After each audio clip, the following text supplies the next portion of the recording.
We are consented. Okay, we are recording. And hey guys, welcome to Faith in and Legacy. My name is Sia, and I am here with a good friend. What's up, everyone? My name is Claymore, and yeah, I'm excited to be here on the first episode of Faith and Legacy. Yeah, man. So yesterday we were literally actually this has been going on for a while. I think we've actually it's been started last year, if I'm not mistaken. Was it last year? Mm, And we sort of had a discussion to where we'd kind of like talk for hours around, just faith and just legacy and all that good stuff. And we kind of put it off, I think, for a while. And all this stuff just obviously like life just happened in between. And then yesterday we kind of like met again, and then we're like, you know what? It doesn't have to be perfect. Let's just start it. Because because I mean the whole idea is that we don't have it like perfected. We just start and just let it flow from there. What are sort of like your thoughts, bro, in terms of like the whole process? Because I know I had my own stuff there like before we actually came back to the whole idea, but what's been your story and your side? yeah, so basically, we both have our own YouTube channels, Hmm. and one thing we struggle with is consistency. So I think through collaboration, amazing things can be done, Yeah. and it gives us the opportunity to walk this journey together. Hmm. And especially when you have a purpose and you keep reminding yourself of that purpose. Like for us, we intend to talk about faith and legacy and Mm. how it impacts our lives, and also to document our journey, you know. Yeah. It's like one powerful thing because like we get to leave something behind for not just for ourselves, to say, hey, I'm gonna put up content or I'm trying to get views and that sort of thing. It's more focused on our future generation when we want to come back and see how we progressed through everything in a sense, rather than just relying on photos, for example, videos will be even better because they get to hear the voice, they get to actually see themselves in the space with their father or grandfather in that space. So yeah, Mm, this is where we kind of like came up with the idea of with the name Faith and Legacy, because it's yes. obviously just talks around faith and um where we had it, where we're headed, and where we're at currently and stuff like that, just to measure the gap or the space in between that.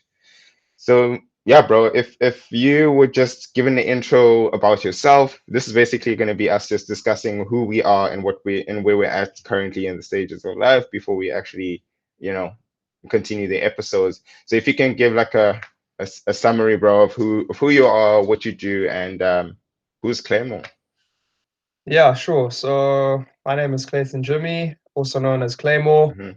Um, I am a professional swimmer and five-time African champion, currently training towards the Olympic Games next year.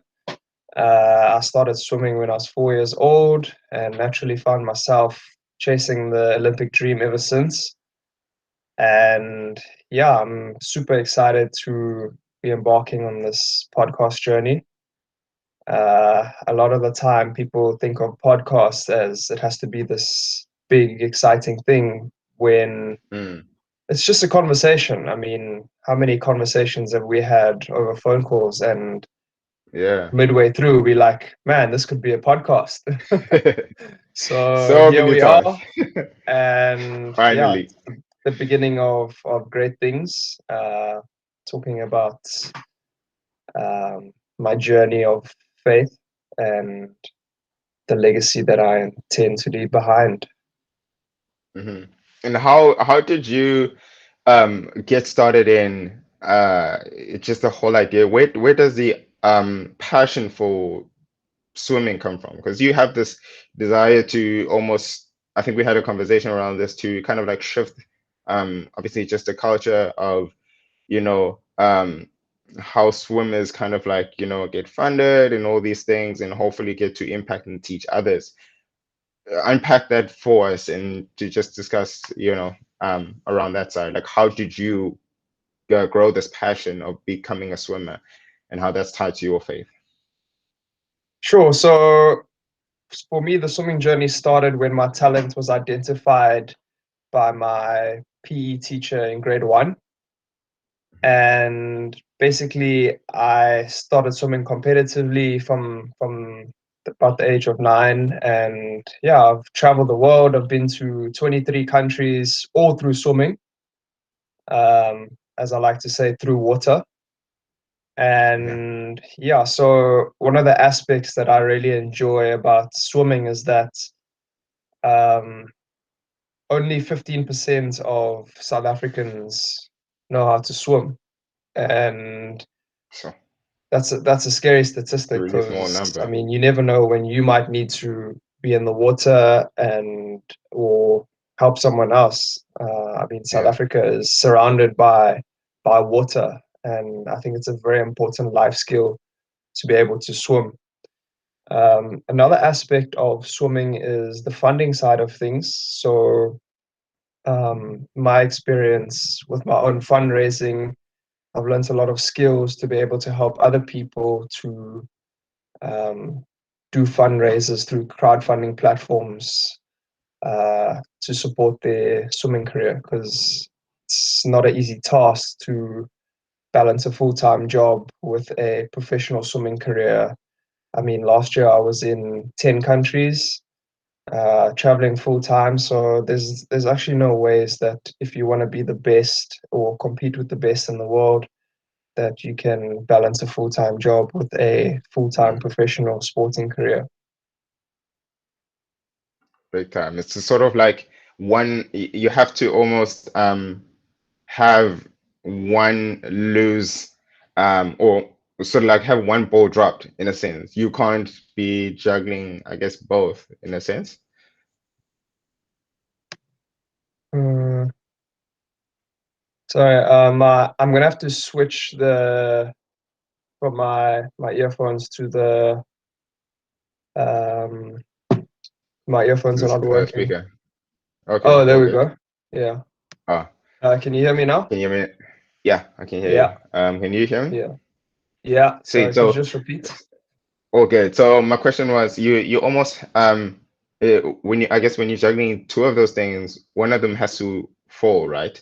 Eventually, it's like it becomes difficult to balance the two in a sense. So how do you actually go about that aspect, applying that in your area or in your part of your life? Yeah, sure. So basically, I came to the realization that you can't be 1 foot in and 1 foot out.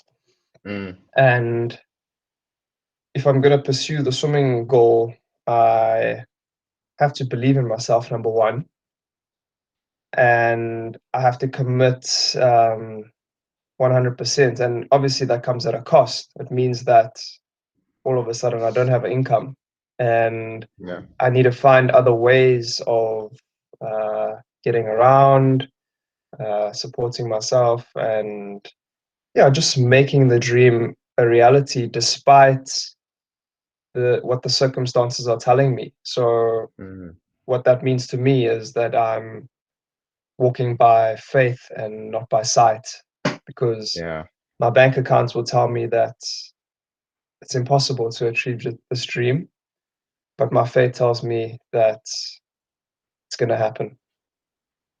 yeah. And like it's more of a thing of God saying worry about what I've or the talent that I've kind of like given you, and I'll take care of the rest. And I think we even had a discussion around that yesterday, and it's like a thing of um you almost have this way of stewarding your gifting like so well that God comes in and says, everything else I'll take care of. Even even with the difficulties and the circumstances that kind of like happen where access to funding isn't always the easiest route, especially for the the South African, I guess, sports market, if I may say, um, God's always been there to kind of pull through for you. And I mean, you've already traveled to like 10 countries already, and that's in 1 year, right?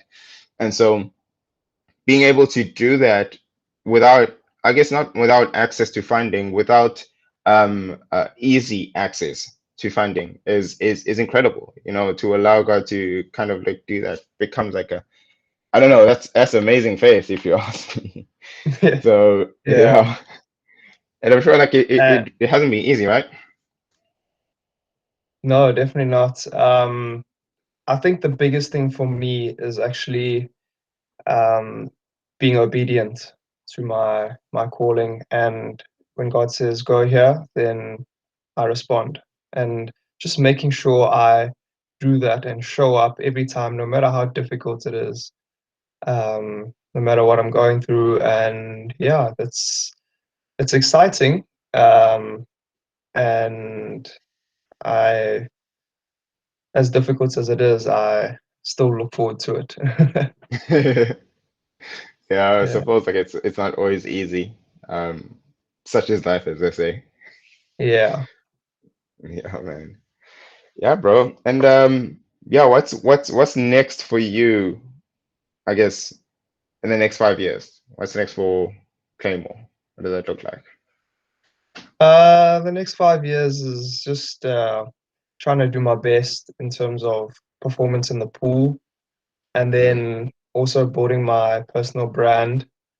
That's going to help me for my career after swimming, and yeah, just enjoying every day that goes by, Hmm. keeping the body and the mind healthy, training as much as possible, and yeah, just enjoying the ride. Yeah, seeing where God takes it. Where Yeah, God takes it.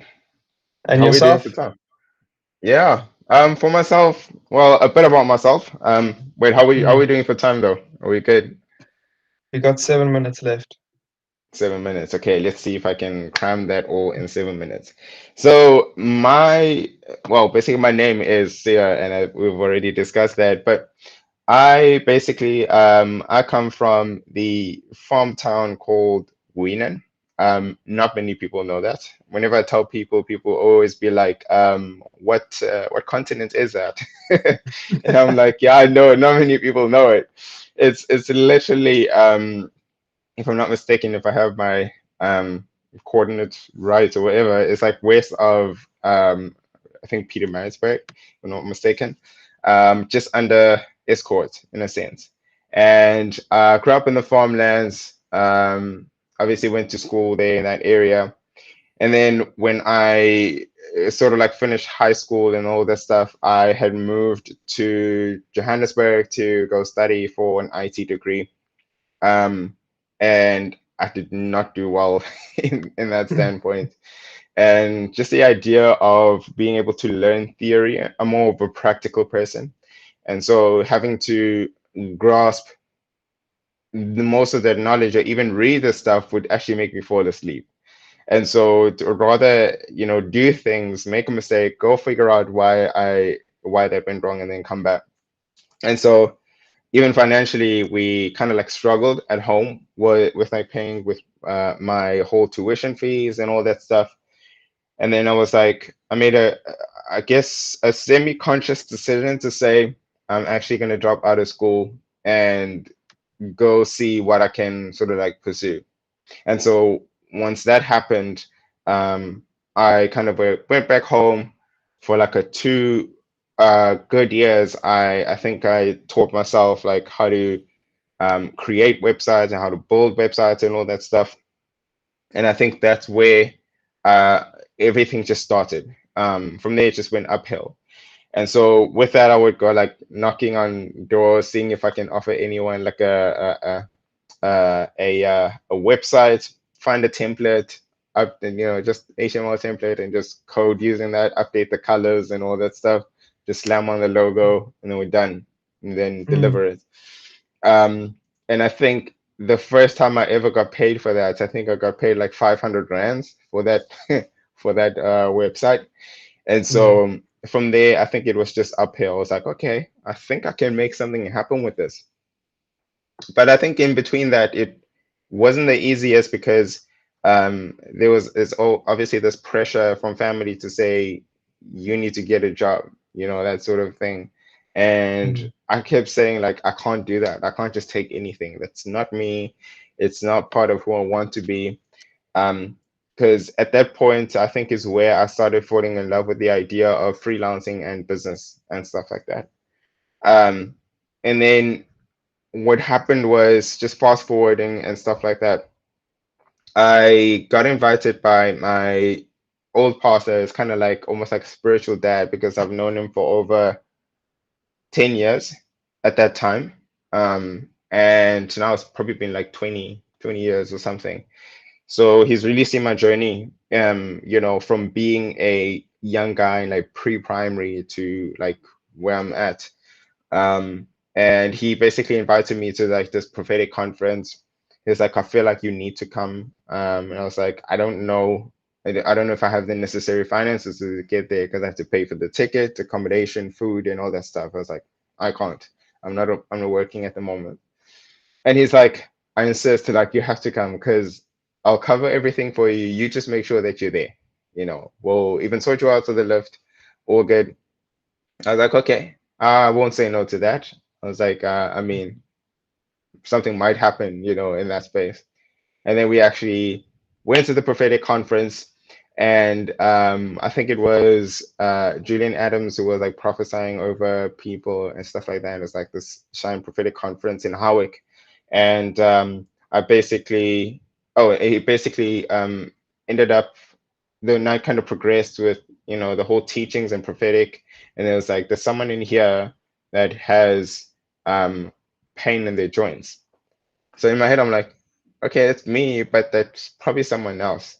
And so I kind of like ignored that. I was like, yeah, it's probably for someone else. I was like, yeah, I mean, there's a lot of old people in here, so it's probably for them.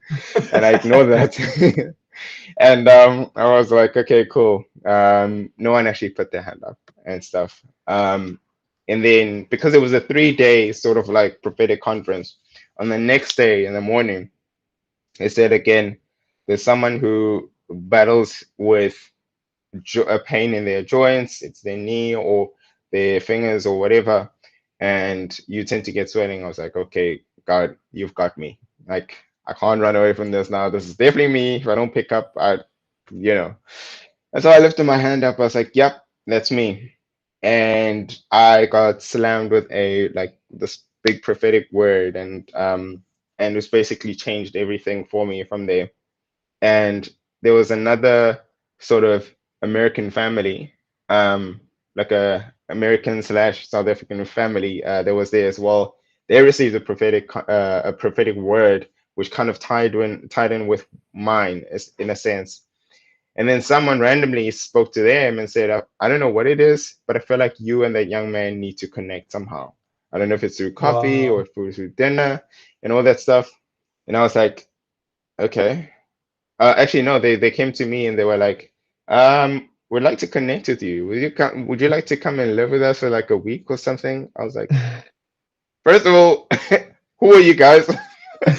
And then second of all, I was like, okay. And then they were like, there's gonna be Wi-Fi. I was like, yep, sign me up. When are we doing this? We make this happen. Do I need to go pack my bags and get ready? Are we good? And then yeah, we just through that we just had talks and stuff in between with them negotiating with my family to kind of me staying with them and all that good stuff. And then fast forward to that, I moved with them to Durban, and then it's just been uphill from there. And I started my own business, and now I'm in web design, and I'm trying to run web design and UI UX, and I've sort of like been trying to scale the business and all that stuff. Um, and yeah, that's basically what I do. I'm a UI UX engineer and trying to become an entrepreneur. Awesome. Yeah. Yeah, it seems like our stories have a lot in common in terms of Mm, mentorship, in terms of faith, in terms of wanting to start our own business. yeah. And yeah, I think that was an amazing first episode. Yeah. Getting to know a bit of the life of Claymore and Sia. Yeah. And yeah, I think that's us for time. Yeah. And definitely. So for next week, we'll definitely be coming up with a few more topics. Interesting one. We don't know what it is yet, but yeah, you'll if you're watching this, stay tuned and subscribe. So Awesome. yeah, man. Okay, thank you so much, bro, for your time. Stoked to see where this kind of like leads. Excited, amped, and yeah, let's keep these going, bro. Awesome. Okay, Yeah, cool. man. Cheers, bud. See you, man. See you guys. Peace. Bye.